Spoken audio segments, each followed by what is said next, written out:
Yo, yo, it's the Life is Dope podcast. I'm your man, Graffiti. What's good? It's Davey. How you feeling, bro? Man, I feel good. Got your phone out. I got a dad joke. What's up, man? A three-legged dog walks into a bar and says to the bartender, "I'm looking for the man who shot my paw." You got another dad joke? Wait. I got one. Listeners, please give us feedback about how y'all feel about Davy's jokes. It's too late. We done already did axe this segment. We done already did like eight of them. Yeah, go ahead. Want to hear a joke about paper? What's the joke? Never mind. It's terrible. Oh, shit. Anyways, man, the weather outside is crazy. It's been real hot out here lately. It's been raining. Here's some crazy ass news. Man drove 17 hours to meet up with his new boo while his dead wife was in the trunk. What? That's like some Eminem shit. Yeah, according to Shade Room. Wait. So he offed her and put her in the trunk and then went and met with her new chick. I don't know. He wasn't black at all. I can tell you that. He was black. Oh, damn. I know. Damn. Don't you hate when some crazy shit happened and you be like, please don't be black. Yeah. Or Muslim. Like, damn, we ain't claiming that one. Shit, what else is going on in the world, bro? OJ home. The juice is loose. Juice is loose. Okay, I don't fuck with the juice, but hey, shout out to black men being free. We're going to find a positive in that situation. They had some snazzy little prison denims. I was like, okay, let me give me one of them shirts. Maybe like some more slim cut. I don't want no prison denim to keep that shit away from you, boy. All right, biggies if I need to do that. Shit, what else is going on? Nothing political crazy happened recently? Sean Spicer resigned.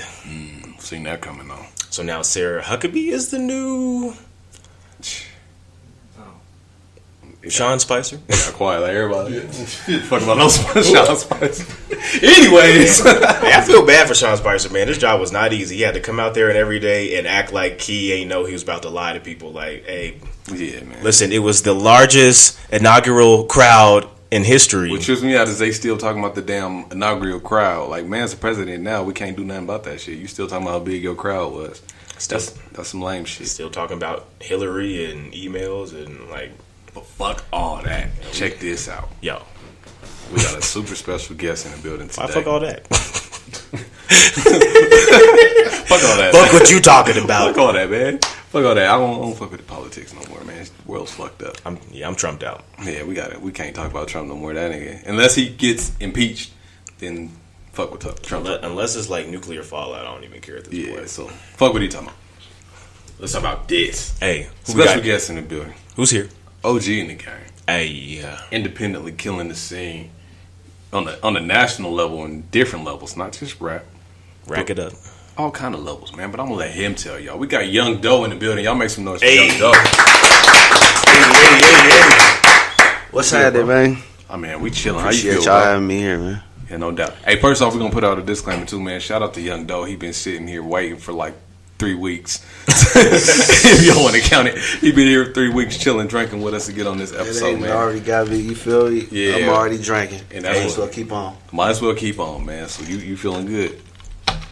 Yeah, I felt pretty good, man. I've been enjoying the atmosphere. It was a good place to hang out, and kick it, get a different vibe. I was enjoying it. Straight up, man. Straight up. So for the people that don't know who you are and what you do, let them know.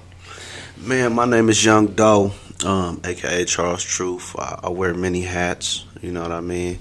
I'm a producer, artist, author, businessman, innovator, all that, whatever you want to call it. Renaissance man. So, And where you from, Young Doe? Man, I'm from Denver, Colorado, specifically Montbello. Yeah, man. So coming up, that's why I say super special guest is coming up. Y'all know I'm from Montbello. I ain't gotta keep saying it, but I'm gonna keep saying it. Hey. I'm from Montbello. And it was kind of hard to not notice what Young Doe was doing out there. Young Doe and specifically Elite Gang, the whole MNLD. And y'all been in the game strong for a long time, man. When did you get started?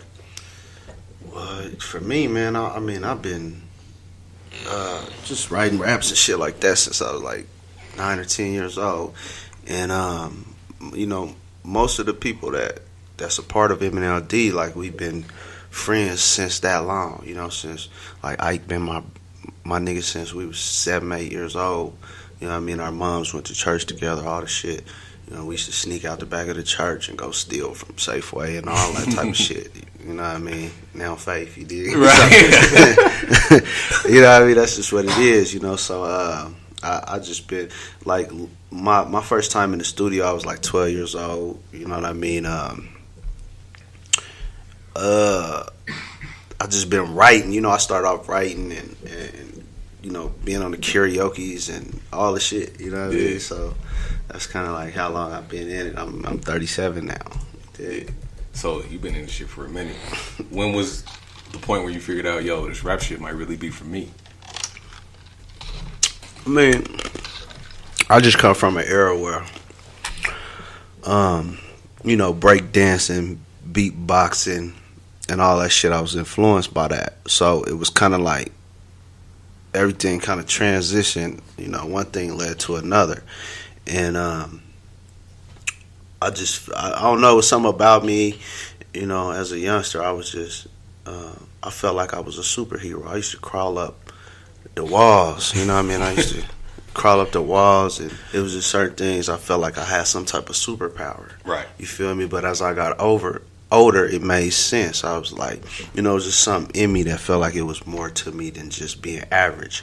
And so I kind of got into everything, like with the music scene. Just my mom bought me a turntable when I was probably like 5 years old, and I never knew what to do with it or nothing. I just knew I wanted to get into music. I used to, you know, they used to play music loud, old school music loud, you know, when I was younger and shit. And it was just something about music. I just felt the connection, and I just always pursued. You know, I was always connecting musically. It was just something musically. I never knew what it was. I didn't, you know, I don't have any. I never learned how to play the keyboard or none of that shit. You know, everything I do is by ear. Right, right. So. Yeah. So in terms of the this new climate where everything is pretty much do it yourself, just following your career, you've always been someone that's really taken their rap career in their own hands. So everything from music videos to putting out music to merchandise, you've really done all of this on your own. How do you feel about this new wave of do-it-yourself artists? Well, basically, I feel like it's a good thing. You know, it's like it's good that the platform is open to people to be able to do it themselves. And you know, the problem that I see with it is that, you know, a lot of people say that, you know, the reason they couldn't reach their goals or the reason, you know, things ain't as successful for them is because they didn't have the opportunity or the tools. And now that the tools are available, a lot of people not using them properly. It's like you could give people the game and they don't want to do the work. They still expecting some type of record company to come, you feel me, like some money to fall off some trees or something, you know what I mean? When it's like when the savior you waiting for is you know what I'm saying? You are the motherfucker you waiting on to save your career or whatever you do, you know what I'm saying? So that's just how I see it. For you personally, do you think it's easier now or was it easier back then? It's easier now because a lot of shit that I feel like I needed access to is available to me. So now it's just a matter of organizing and just really putting things in perspective. You know what I mean? And I think kind of the double-edged sword of having access and people being able to do it now on their own, it seems like the game is kind of oversaturated now with, you know, everyone's a rapper, everyone's a producer, everyone has their own apparel and merchandise. So how have you been able to separate yourself from those people that are kind of just picking it up as a hobby? Well,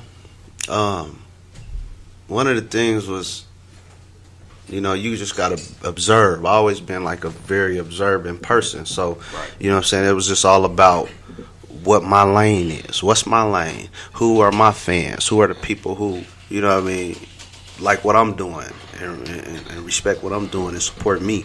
You know, it was really all about my support system. So, you know, it like you said, it's oversaturated. It's a lot of people, everybody doing everything. So, you just have to be real observant and kind of attack your followers and the people who support you, and you know what I'm saying, and it's not just people in your city, you know what I mean. So you know, it's small groups of people everywhere, right, who are potentially your fans, you know what I mean. But you have to be, you know, willing to sacrifice and get out there and reach them. Yeah, definitely. So with that, getting out there and reaching them, how you feel like the hustle has changed in the game? I mean, of course, we got like the internet and all that, but you come from an era of really putting in that footwork where people didn't see you, they didn't know who you were. Do you feel like that's still necessary, or is everything just online, click and point and go? I mean, the hustle is always necessary. It's just, the thing is that people who, like once the internet gave people a platform to just push a button, you know, a lot of people kind of got, they kind of got comfortable with the fact that it's set up like that, and you know, that kind of makes people not really get out there and do the foot grind, not do the footwork, because they feel like everybody's on the internet, but everybody don't see everything that you're doing. You know, you got to go shake hands. People don't know who you is. Mm-hmm. You got to, you know, kind of reach out to people. You got to, people like to know who you are, what type of character you have, right, what type of person you are. That's what it's really about, you know what I mean? Because everybody ain't going to fuck with you, you know what I mean? So you sometimes you could just see that just by dealing with people. Like, you know, once you get out there, you know, you could kind of like, it's just kind of like being a animal in the jungle. You know, you kind of know your meal. What you know, you kind of could like being in a tiger in the bushes waiting for a gazelle to pass by. You dig what I'm saying? So you gotta just watch and just attack. You know what I mean? You know, attack your meal. Right. And that's just kind of like how I see it. Like, you know, it's just a big old jungle we in. You know what I mean? It's up to you how you look at it and what your perspective of what's going on is. You know what I mean? Because you could get lost and overwhelmed in everything that's going on. It's just, you know, you just got to narrow it down. Attack your meal and stuff. Now, is there any need for a label or to be signed to a label now in 2017?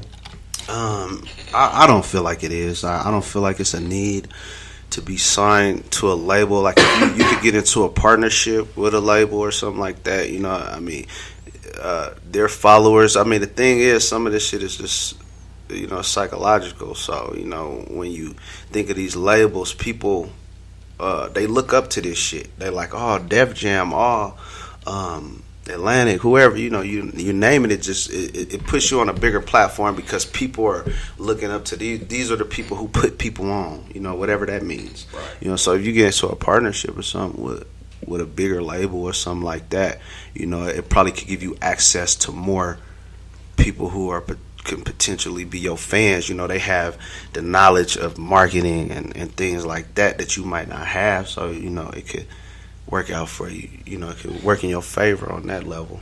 You know, you've been independent for a minute. First off, how many albums, mixtapes, projects in general do you have out right now? I can't give you an exact number, but it's 20 plus. Wow. You know what I mean? Right. You know what I mean? So, all independent.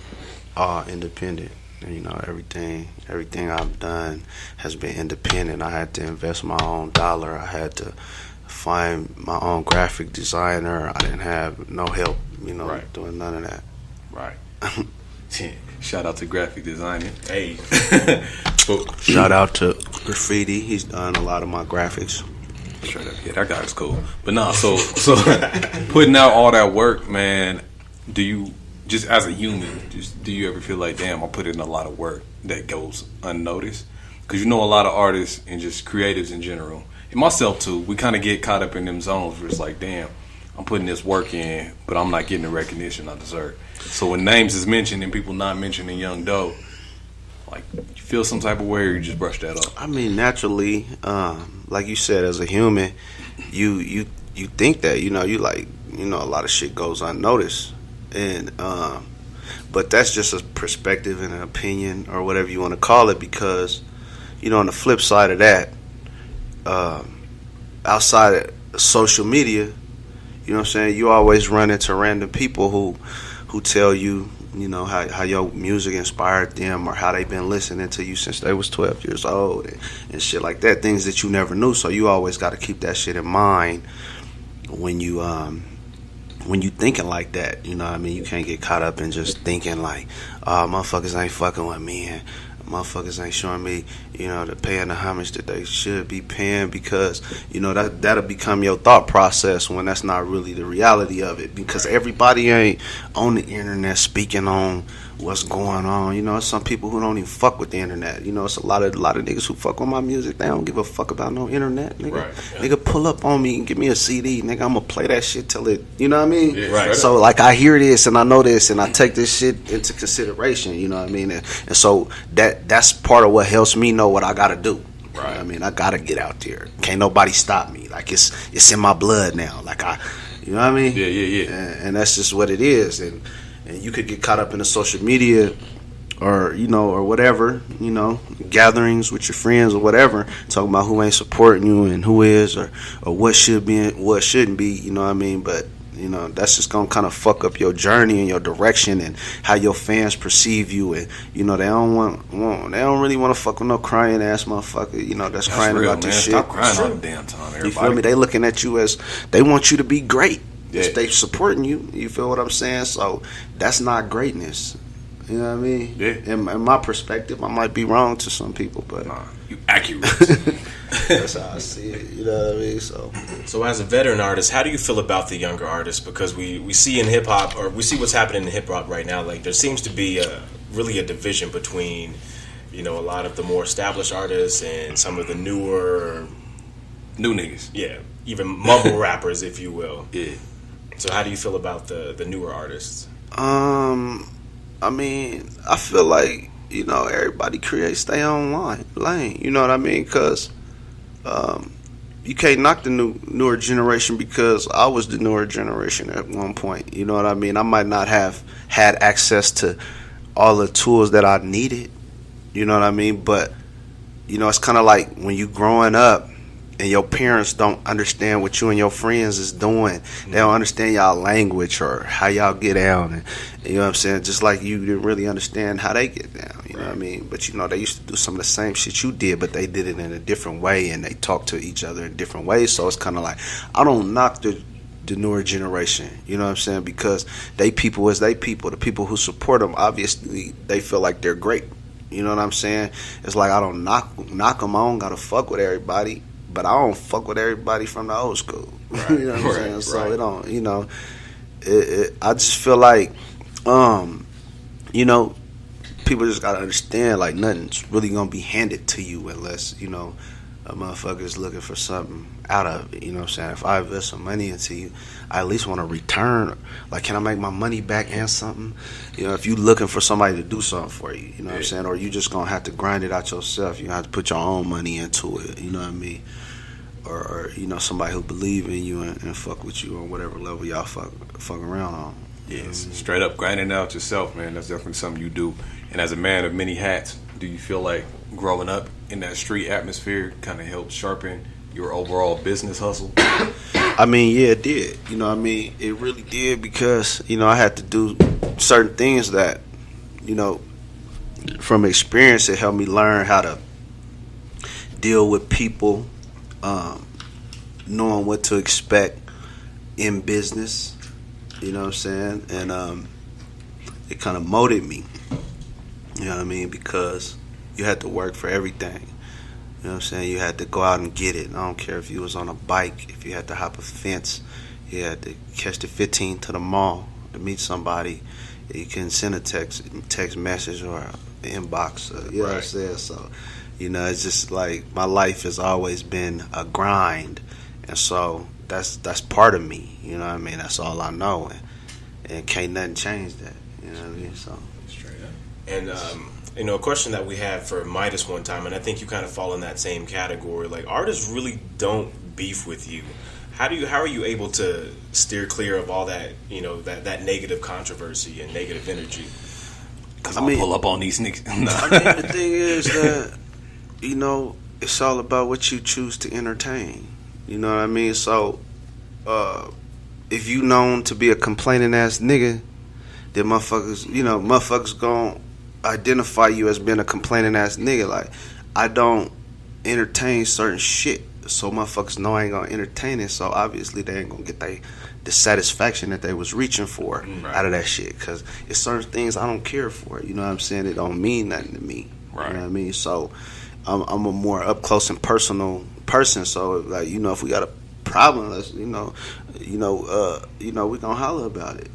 That's just like, you know, that's just how I get down. So, you know what I'm saying? I'd rather deal with a person in person. You know what I mean? Holler at me about it. What this got to do with anybody else? Right. Put that out there and they know. Just keep that bullshit on. Straight up. How'd you get your name? Well, you know, it's a long story. When I was younger, I believe, like, we had a little rap group. I was probably like 12. Me and two other partners. We used to perform at black arts festivals and shit like that. And it was like, you know, we was kind of fascinated by the weed culture and shit like that as youngsters. And I had a partner by the name of Lil Dank, and I was Young Doja. Well, I was Lil Doja. He was Lil Dank. I was Lil Doja. And that's how it started. And then, you know, Doja, to me, it was like I was always an intellectual motherfucker. So Doja, I spelled the D-O-Z-J-A, and to me, the meaning was high on life. You feel me?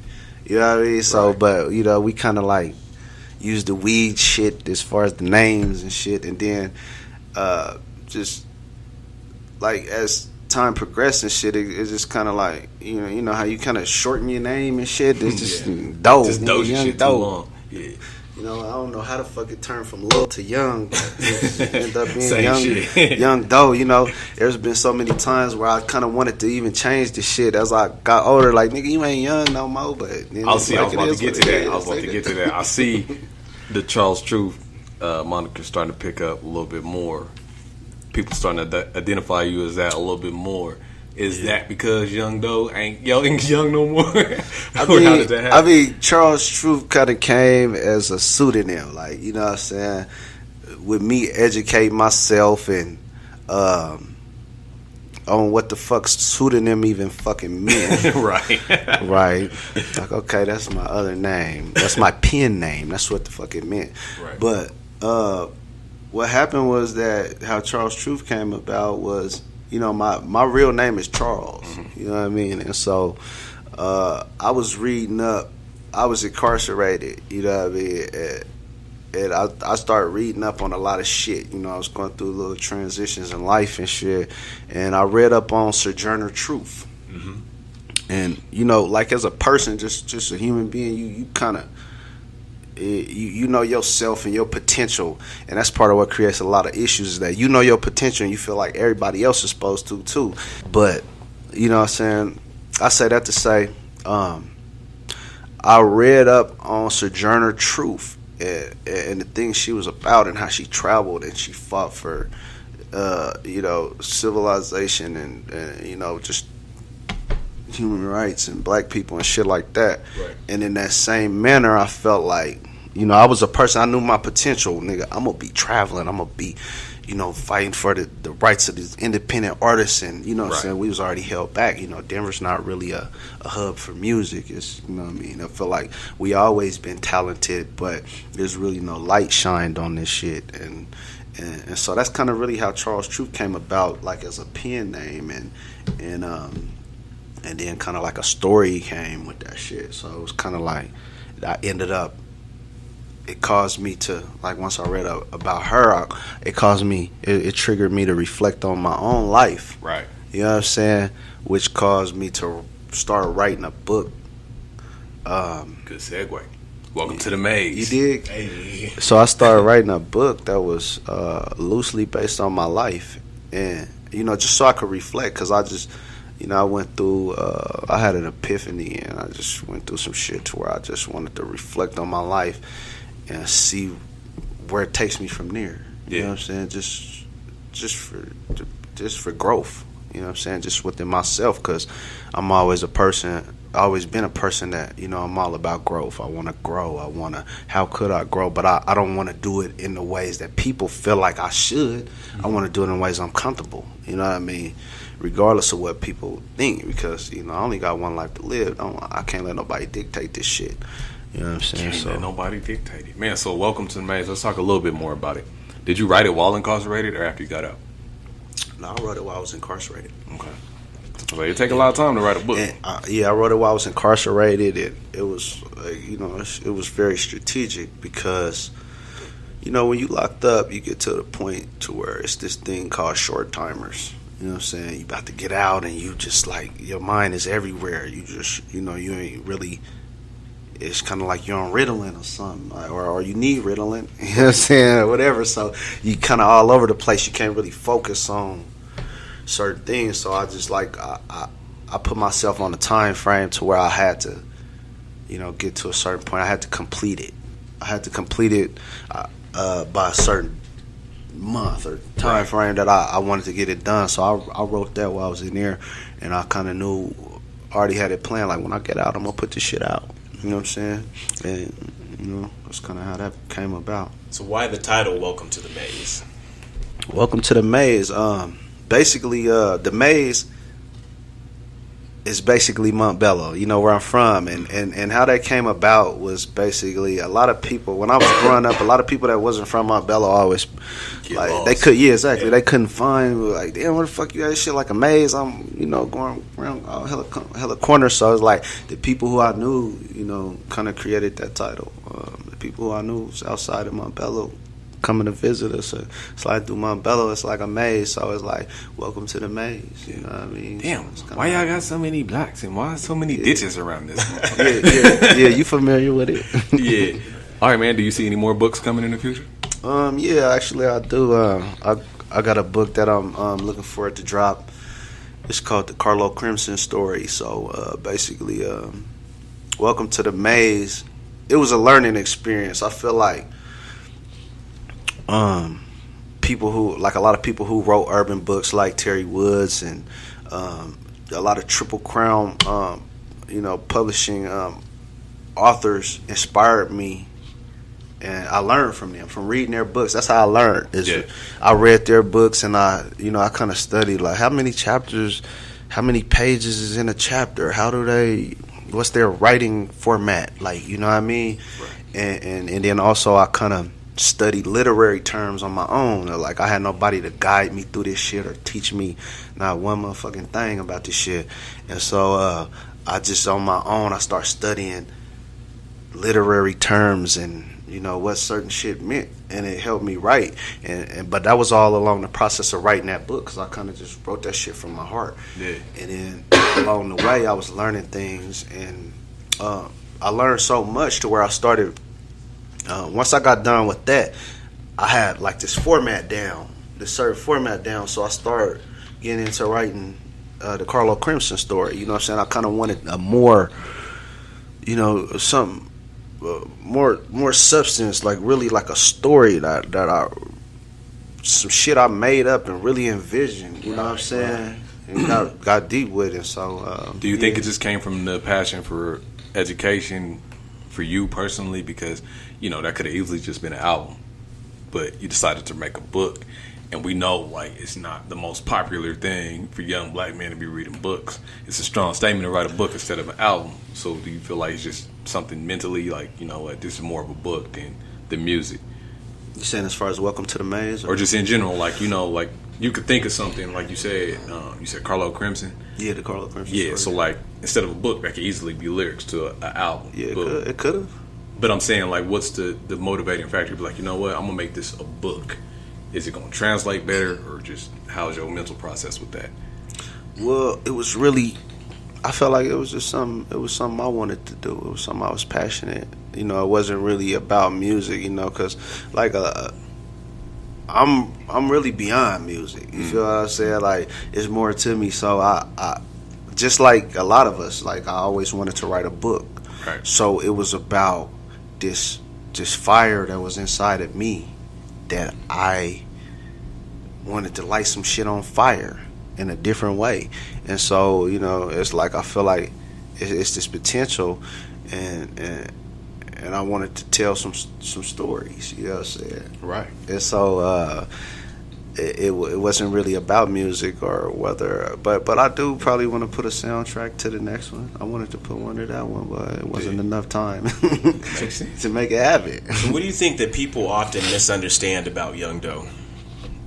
I think a lot of people misunderstand who I am, how I really think, and what I'm about, or who the fuck I think I am, or shit like that. Yeah. All that shit. Yeah. You know what I'm saying? Because people will tell other people, oh, that nigga think he this, or that nigga think he that, or I've heard that I'm mean and shit like that. But then when people get to know me, they're like, damn, nigga, you ain't what I heard. I thought you different than I thought you was. You know what I'm saying? I'm just like more of a guarded person, and I might have a wall up. If I don't know you personally, I don't know who the fuck you might be. I really come from the street, so it's like I don't know who the fuck sent you. Why are you here? I'm used to this many people being around me. You know what I'm saying? Shit like that. Like, you know what I'm saying? Who sent you? Why you so nice? What you want? Right. So it's just kind of like shit like that, and so sometimes I get misunderstood just like anybody else, but that's just part of being human. That's what we got to do, and that's what keeps us working towards helping people understand us. If you into this shit and you doing anything creative, that you have to have support and fans, you have to help people understand you somehow, some way. So music's an outlet. Some people who familiarize with my music, they listen to it, and they connect with it in the way they connect, and you know what I'm saying. Some people I don't know, they have this certain joy in this certain field that I identify with. I might not even know a motherfucker, but the way they come at me about my music, it's like I can identify. It's familiar. Right. You know what I'm saying? It's like I can relate to you just the way you relate to my music or whatever. You know what I'm saying? So, what do you think is the hardest part about being Young Doe? I mean, the hardest part, it's a few hardest parts. You know what I'm saying? It's just like, obviously aging and having a name like Young Doe. Right, that's a struggle in itself. And being kind of like, it's always been like a timing thing, like just with the music, like we've all, had an experience where it's like you feel like you're talented, but the timing wasn't right. It's like, damn, we missed the bus. Damn, like when like the music that I do, like I do street shit, you know what I'm saying, and mob music, and there was a time when the shit was real popular, but we couldn't really break in the way we wanted to, you know what I'm saying, and so I mean that was tough, it was tough to swallow, but I learned so much just from experience, from experience and transitioning into other things and different ways you could, get yourself out there, and there's still fans everywhere that's still gonna fuck with you, you know what I'm saying? So just kind of being open-minded and just not letting people shut you down and make you think that there's no hope, for you still, like your era is done. And you feel me? Nigga, Scarface just dropped a dope-ass track. Right. 2 days ago, nigga. That's very insightful, that everybody can relate to. And he's speaking to the youngsters. You know what I'm saying? And, you know what I mean? So don't never let this shit die. You know what I mean? For real. So talking about moving into other lanes and just helping as far as musically, you do dabble in the distribution area. Mm-hmm. So with Indion, you want to talk about that a little bit? Yeah, I mean, I'll talk about it a little bit. Kind of like, what kind of inspired me to even get into that shit is that just coming up as an independent artist, and basically what I had just said, like, damn, missing the bus and the timing on, being able to get on, or, what you want to call it, because you feel like you just as talented as the people that you see that's on and shit like that. So Indion, independent artists, you need to get on as well. So providing a platform, because a lot of this shit, just from my observation and moving around to different cities and shit like that, there, Denver doesn't have, that distribution company over the hill, or these niggas used to, a lot of California niggas used to just, they walk over the hill, nigga, and it's a distribution company. You walk in there and holler at the guy and put your shit on and shit like that. We didn't have that, and then like y'all talked about earlier about the, music changing and having more opportunity, having social network and streaming and all of that shit. Mm-hmm. And so I just kind of like got grandfathered into some shit. Just from my work ethic and just being who I am as a person, and never giving up, and just build my relationships with certain people. And, I just ended up having access to a platform. Right. You know what I'm saying? To where I could, I could log in and I could, I could see, where my shit's being downloaded at. I could see down to the zip code and, the analytics and the streaming and shit, which is becoming more available to everybody. Yeah. You know what I'm saying? To where it's artists out here now who could do that shit. You could log in and see your shit, but a lot of them still ain't gonna put in the work to even go do it. Yeah. That's the problem. That we have now. Yeah, it's like you said, you could give a motherfucker a book and they ain't gonna read it. You dig? And it might have everything they need to know right there, and they just ain't gonna do it. So, indie on basically. We want to kind of refer people to certain resources. Like let people know. How to network, where you could go network at all these South by Southwests and BET Awards and AC3s and shit like that. This it's people like who the people who move around in this industry, the core DJ shit and all that shit. This is where they be. Like these are the motherfuckers, just like in Denver, it's certain niggas who hang out at a certain spot. Where them niggas is gonna be at. If you want to do something to them or catch up with them or whatever you're going to do, you know what I'm saying?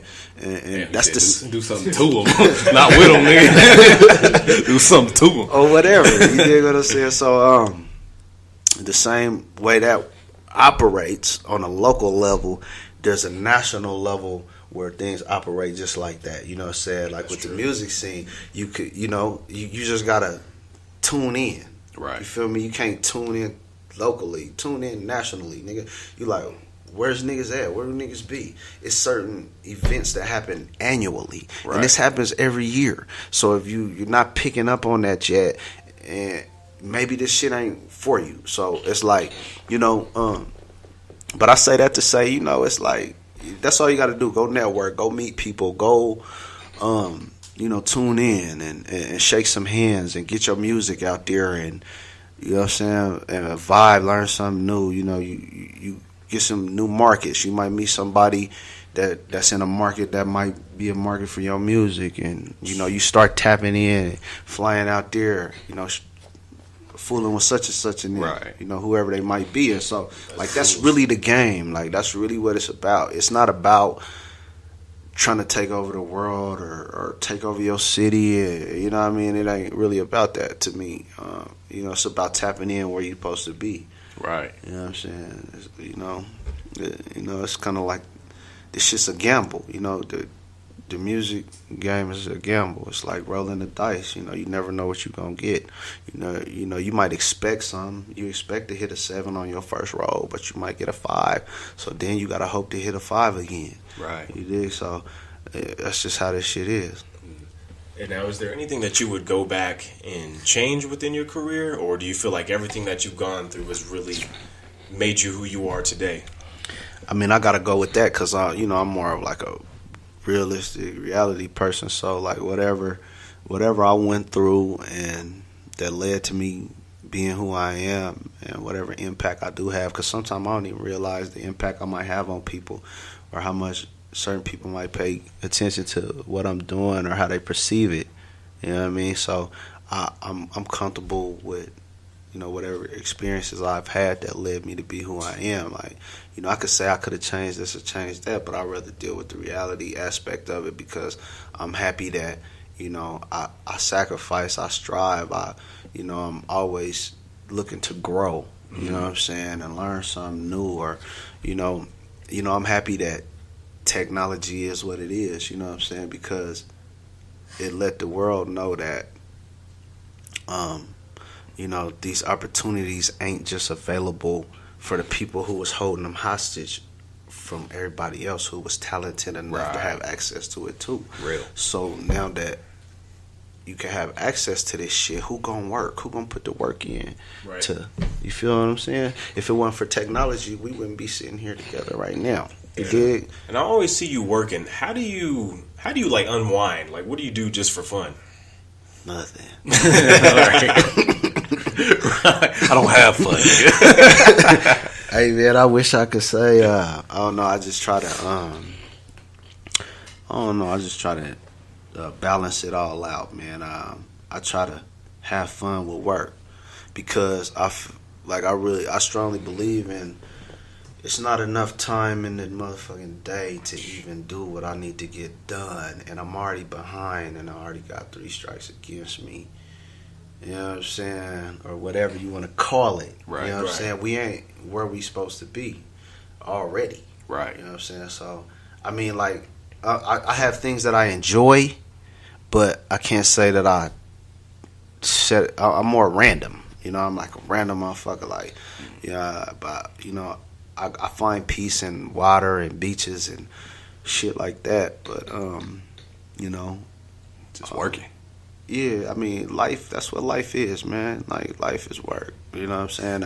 You know, I find things like, you know, like I love my kids. You know, they bring me joy. It's certain things that just, you know, give you a feeling that you can't feel nowhere else. And, you know, that means the world to me. And I, you know, I just got to enjoy that. Other than that, I'm going to be behind if I don't continue to.